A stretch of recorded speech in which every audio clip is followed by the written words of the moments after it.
Let's start looking at special relativity, and for now we'll just do some introductions and definitions.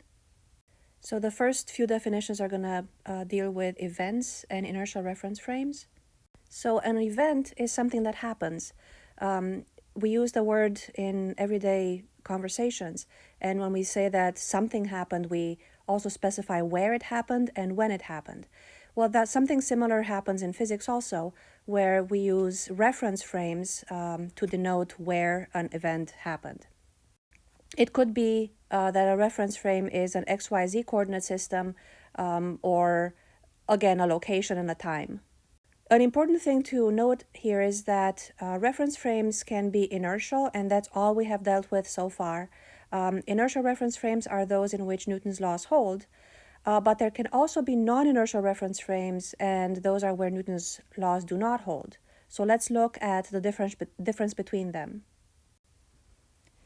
Here we have the top thing here is an event in a reference frame S, and this event, let's say that it's an object that is just moving with a constant velocity. So we have reference frame S, event moving, the event is an object moving with a constant velocity. Then we have another reference frame S prime that is moving with respect to reference frame S with a constant velocity. So this reference frame can observe the event happening in reference frame S.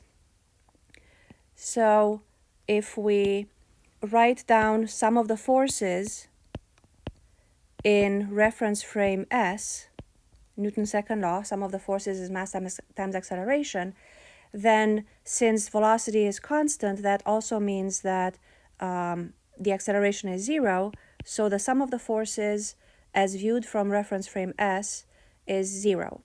Now, if we try to do the same thing from the point of view of reference frame S prime, we write again, sum of the forces is mass times acceleration, and then we have to evaluate what this acceleration is, and we see that the reference frame S prime is moving with a constant velocity with respect to reference frame S, and the event has no acceleration. The object is not moving with an acceleration, it has constant velocity, so that means that sum of the forces in reference frame S prime, when S prime is viewing an event that happens in reference frame S, is also zero. So these two events agree, the Newton's second law agrees in both reference frame S and reference frame S prime, so we'll say the two reference frames are inertial. Now let's look at the bottom drawing here. So again, we have reference frame S, and now we have a reference frame S double prime, which is moving with a non-constant velocity with respect to reference frame S. So this means that reference frame S prime is accelerating with respect to reference frame S.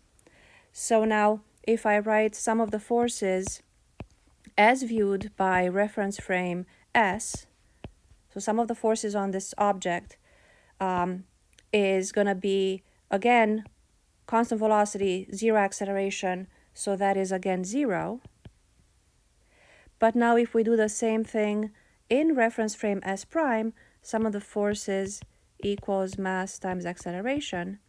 Now, since this frame has an acceleration, it perceives that this object here also has an acceleration, so which is equal and opposite to the reference frame's acceleration with respect to this reference frame.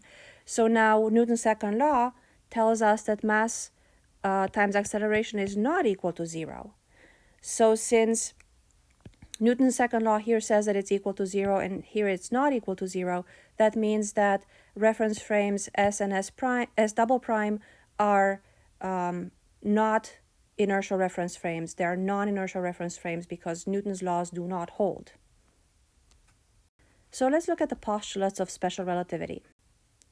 The first one is the relativity postulate, which says that the laws of physics are the same in every inertial reference frame, and that's what we just saw when we talked about the inertial reference frame where Newton's laws did hold.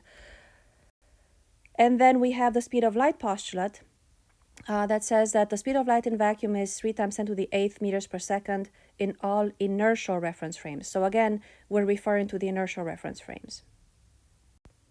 Now remember that sound needed a medium through which to travel, and then we saw waves on strings and things like that. So there was always a medium required for a wave to travel. Light, it turns out, does not need a medium through which to travel. And way back when, they did think that light needed a medium, and that medium was called the ether. Michelson and Morley proved, though, that the ether did not exist using an interferometer. That experiment took place at what is now Case Western Reserve University. So the interferometer is a device that is pictured here.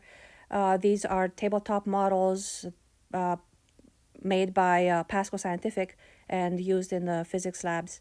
So here is what the interferometer is. Basically, you get a beam of light that comes through, and in our experiment we use a laser beam. So a light comes through and hits something that's called a beam splitter. A beam splitter is a lens with a silvered surface, so that part of the light will be transmitted through the lens, through the beam splitter. It will hit a fixed mirror, bounce back, and then it will be reflected to some screen, some observer.